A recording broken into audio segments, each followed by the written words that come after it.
साथियों नमस्कार। स्वागत है आपका हमारे स्टडी चैनल टॉप एस्पिरेंट में। साथियों, हम एसएससी जीडी कांस्टेबल के लिए जीके जीएस के महत्वपूर्ण प्रश्नों पर लेक्चर की एक सीरीज लेकर आए हैं। हमारा एक पार्ट कंप्लीट हो चुका है, यह दूसरा पार्ट है। मुझे उम्मीद है इस सीरीज के माध्यम से आप सभी को बहुत मदद मिलेगी। दोस्तों आगे बढ़ते हैं, देखते हैं हमारा पहला प्रश्न। हमारा पहला प्रश्न है, निम्न में से नीली क्रांति का संबंध है। पहला ऑप्शन है नील उत्पादन, दूसरा है जूट उत्पादन, तीसरा है मत्स्य उत्पादन और चौथा है कृषि उत्पादन। दोस्तों इस प्रश्न का सही उत्तर है मत्स्य उत्पादन। साथियों आपकी जानकारी के लिए बता दूं, रजत क्रांति का संबंध अंडा उत्पादन से है, भूरी क्रांति का संबंध उर्वरक उत्पादन से है और श्वेत क्रांति का संबंध दुग्ध उत्पादन से है। बढ़ते हैं अगले प्रश्न की ओर। हमारा दूसरा प्रश्न है, भारतीय रेगिस्तान निम्न में से किस पहाड़ी के पश्चिम में स्थित है। हमारा ऑप्शन है अरावली की पहाड़ी, दूसरा ऑप्शन है नीलगिरी की पहाड़ी, तीसरा है सह्याद्री की पहाड़ी और चौथा है कैमूर की पहाड़ी। दोस्तों इस प्रश्न का सही उत्तर है अरावली की पहाड़ी। अरावली की पहाड़ी राजस्थान में स्थित है। इसका विस्तार राजस्थान से दिल्ली तक है। दोस्तों हमारे भारत में केवल एक ही रेगिस्तान है जिसे हम थार मरुस्थल के नाम से जानते हैं, जो राजस्थान में स्थित है और यह अरावली पहाड़ी के पश्चिम भाग में स्थित है। आगे बढ़ते हैं, देखते हैं हमारा अगला प्रश्न। 2024 ओलंपिक खेल का आयोजन कहाँ किया जाएगा। पहला ऑप्शन है टोक्यो जापान, दूसरा ऑप्शन है पेरिस फ्रांस, तीसरा ऑप्शन है बीजिंग चीन और चौथा ऑप्शन है लॉस एंजलिस अमेरिका। साथियों इसका सही उत्तर है पेरिस फ्रांस। आपकी जानकारी में होगा ही 2020 में जो ओलंपिक संपन्न हुए हैं वो टोक्यो के जापान शहर में हुए हैं। 2028 के जो ओलंपिक है वो लॉस एंजलिस में होने वाले हैं और जो 2032 के ओलंपिक है वो ब्रिस्बेन ऑस्ट्रेलिया में होने वाले हैं। अगले प्रश्न की ओर बढ़ते हैं। हमारा चौथा प्रश्न है, भारत और श्रीलंका को किसके द्वारा विभाजित किया जाता है। पहला ऑप्शन है पाक जलडमरू, दूसरा ऑप्शन है बेरिंग जलडमरू, तीसरा है जिब्राल्टर जलडमरू और चौथा है इनमें से कोई नहीं। तो इसका सही उत्तर है पाक जलडमरू। आगे बढ़ते हैं। पांचवा प्रश्न है, चार मीनार कहाँ स्थित है। पहला ऑप्शन है सिकंदराबाद, दूसरा ऑप्शन है दिल्ली, तीसरा ऑप्शन है उत्तर प्रदेश और चौथा ऑप्शन है हैदराबाद। दोस्तों आप सभी को पता होगा चार मीनार हैदराबाद में स्थित है। हमारा अगला प्रश्न है, किस पाकिस्तानी जनरल ने 1999 में अपने देश में सैन्य शासन लागू किया था। इसके ऑप्शन है राहिल शरीफ, दूसरा ऑप्शन है परवेज मुशर्रफ, तीसरा ऑप्शन है जियाउद्दीन भट्ट और चौथा ऑप्शन है कमर जावेद। साथियों इसका सही उत्तर है परवेज मुशर्रफ। 1999 से संबंधित एक तथ्य आपको बताना चाहता हूं। दोस्तों 1999 में भारत और पाकिस्तान के बीच कारगिल का युद्ध हुआ था और जिसमें जीत हमारे भारत की हुई थी। आगे बढ़ते हैं, देखते हैं अगला प्रश्न। अगला प्रश्न है, सबसे बड़ा नदी द्वीप माजुली निम्न में से किस नदी पर स्थित है। हमारे ऑप्शन है कावेरी, गोदावरी, ब्रह्मपुत्र और नर्मदा। साथियों इस प्रश्न का सही उत्तर है ब्रह्मपुत्र। साथियों ब्रह्मपुत्र नदी तिब्बत के चेमायुंगडुंग ग्लेशियर से निकलती है। यह इसकी लंबाई 2900 किलोमीटर है। दोस्तों गोदावरी को दक्षिण गंगा या बूढ़ी गंगा भी कहा जाता है। और इसमें जो हमारा चौथा ऑप्शन है नर्मदा, दोस्तों नर्मदा एस्चुरी बनाती है और जो ब्रह्मपुत्र नदी है वो डेल्टा बनाती है। जो सुंदरवन का डेल्टा है ब्रह्मपुत्र नदी द्वारा ही निर्मित किया गया है। अगले प्रश्न की ओर बढ़ते हैं। बनारस हिंदू यूनिवर्सिटी की स्थापना किसने की थी। हमारे ऑप्शन है सर सैयद मोहम्मद, बाल गंगाधर तिलक, जवाहरलाल नेहरू और पंडित मदन मोहन मालवीय। दोस्तों इस प्रश्न का सही उत्तर है पंडित मदन मोहन मालवीय। पंडित मदन मोहन मालवीय ने 1916 में बनारस हिंदू यूनिवर्सिटी की स्थापना उत्तर प्रदेश में की थी। आगे बढ़ते हैं। नौवां प्रश्न है, निम्न में से कौन परिसंचरण प्रणाली का हिस्सा नहीं है। पहला ऑप्शन है धमनी, दूसरा ऑप्शन है सिराए, तीसरा है केशिकाय और चौथा है विल्वी। दोस्तों विल्वी परिसंचरण प्रणाली का हिस्सा नहीं है। दोस्तों धमनियों से शुद्ध रक्त बहता है और सिराओं से अशुद्ध रक्त बहता है। आगे देखते हैं प्रश्न। अगला प्रश्न है, भारत की पहली महिला मुख्य चुनाव आयुक्त कौन थी?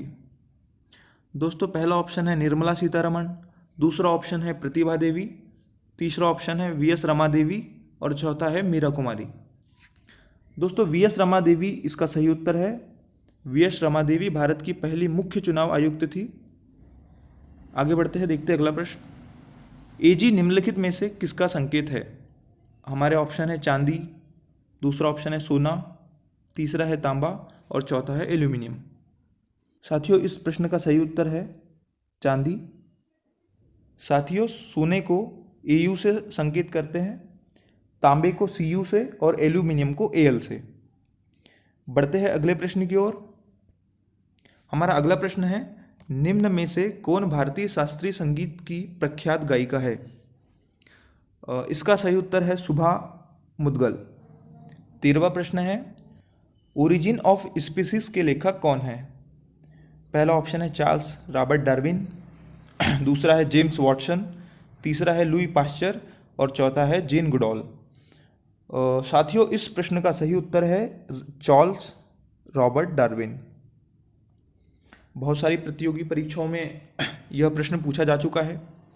दोस्तों यह सारे प्रश्न हमने विगत वर्षों के एसएससी जीडी के पेपर और आने वाले संभावित प्रश्नों को देखते हुए हमने तैयार किया है। आपको इससे बहुत मदद मिलने वाली है। अगला प्रश्न देखते हैं। भारत में निम्नलिखित इस्पात संयंत्रों में से कौन सा सार्वजनिक क्षेत्र के अंतर्गत नहीं आता? पहला ऑप्शन है दुर्गापुर स्टील संयंत्र, दूसरा ऑप्शन है भिलाई इस्पात संयंत्र, तीसरा है राउरकेला इस्पात संयंत्र और चौथा है टिस्को। दोस्तों जो दुर्गापुर, भिलाई और राउरकेला है यह तीनों सार्वजनिक क्षेत्र हमारी गवर्नमेंट इसको रेगुलेट करती है।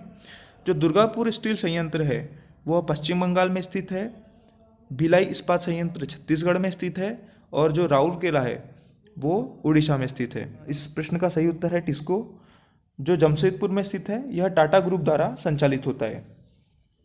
अगले प्रश्न की ओर बढ़ते हैं। मानव शरीर की सबसे छोटी हड्डी है?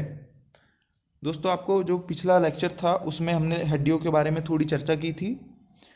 आप इस प्रश्न का उत्तर तो जानते ही होंगे। जो हमारी कान की हड्डी है, ऑप्शन तीसरा, कान की हड्डी स्टेपिस, यह हमारे मानव शरीर की सबसे छोटी हड्डी है।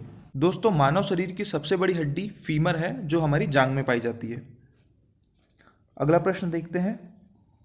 मुंडा विद्रोह का नेतृत्व किसने किया था? पहला ऑप्शन है तीरथ सिंह, दूसरा ऑप्शन है बिरसा मुंडा, तीसरा ऑप्शन है बक्सी जगबंधु और चौथा ऑप्शन है सीताराम राजू। मुंडा विद्रोह का नेतृत्व बिरसा मुंडा ने किया था और यह छोटा नागपुर के पठार, विशेषकर जो झारखंड वाला क्षेत्र है यहाँ पर इस विद्रोह का प्रभाव एक व्यापक रूप से फैला था। अगला प्रश्न देखते हैं। स्वराज पार्टी की स्थापना किसने की थी? दोस्तों पहला ऑप्शन है चित्तरंजन दास एवं मोतीलाल नेहरू, दूसरा है एम.एन. रॉय, तीसरा है बाल गंगाधर तिलक और चौथा है राजा राममोहन राय। दोस्तों स्वराज पार्टी की स्थापना 1923 में चित्तरंजन दास एवं मोतीलाल नेहरू ने की थी। दोस्तों चित्तरंजन दास को देश बंधु के नाम से भी जाना जाता है, याद रखिएगा। अगले प्रश्न की ओर बढ़ते हैं। दोस्तों हमारा अगला प्रश्न है, जिम कॉर्बेट राष्ट्रीय उद्यान स्थित है? हिमाचल प्रदेश, उत्तर प्रदेश, उत्तराखंड और लद्दाख। दोस्तों इस प्रश्न का सही उत्तर है उत्तराखंड। दोस्तों जिम कॉर्बेट जो राष्ट्रीय उद्यान है हमारे देश का प्रथम राष्ट्रीय उद्यान है और इसकी स्थापना 1935 में की गई थी और इसका पुराना नाम हेली राष्ट्रीय उद्यान था। बहुत सारे प्रतियोगी परीक्षाओं में इससे संबंधित प्रश्न पूछे जाते हैं। दोस्तों रामगंगा नदी जो है वो इसी राष्ट्रीय उद्यान से बहती है। अगले प्रश्न की ओर बढ़ते हैं। करंट अफेयर का क्वेश्चन है ये। वर्तमान में सर्वोच्च न्यायालय के मुख्य न्यायाधीश कौन है? हमारे ऑप्शन है हेमंत गुप्ता, रंजन गोगोई, एन.वी. रमन्ना और मोहम्मद रफीक। दोस्तों इस प्रश्न का सही उत्तर है एन.वी. रमन्ना।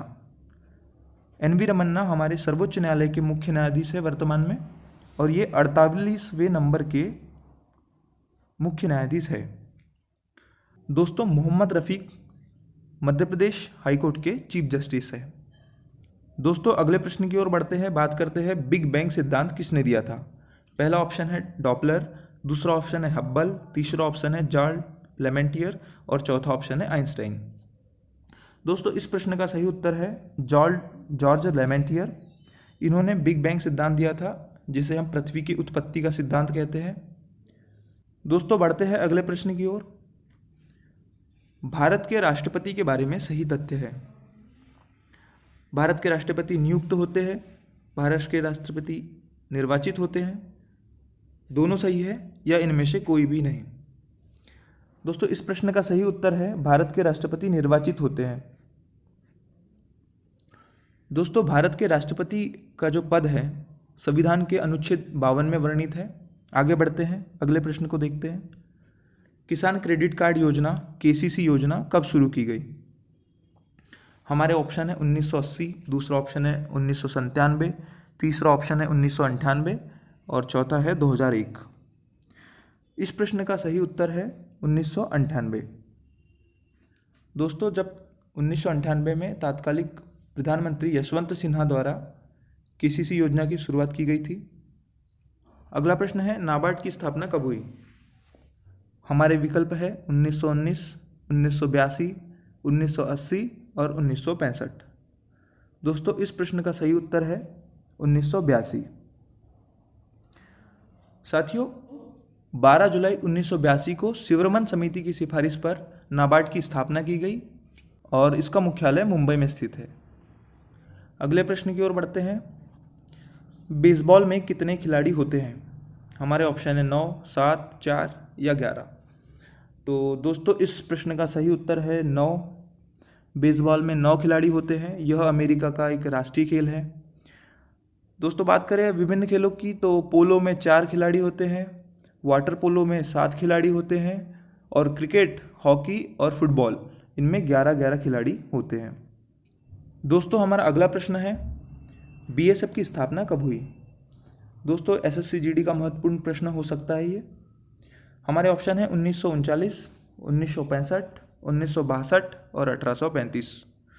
दोस्तों अगर आपने हमारे पिछले वीडियो को देखा होगा तो हमने उसमें चर्चा की थी सारे जो सशस्त्र बल है उनकी स्थापना और उनका मुख्यालय। दोस्तों इस प्रश्न का सही उत्तर है बीएसएफ की स्थापना 1965 में हुई थी और 1939 को सीआरपीएफ की स्थापना हुई थी। 1962 को आईटीबीपी की स्थापना हुई थी और 1835 को एआर असम राइफल्स की स्थापना हुई थी। आप खास करके पूरे सशस्त्र बलों के स्थापना वर्ष पढ़ के जाएंगे। दोस्तों इसी प्रश्न के साथ हम आज की वीडियो को समाप्त करते हैं। अगले लेक्चर के साथ फिर हाजिर होंगे। अगर आपको यह वीडियो पसंद आती है तो लाइक करें, हमारे चैनल को सब्सक्राइब करें और शेयर करें।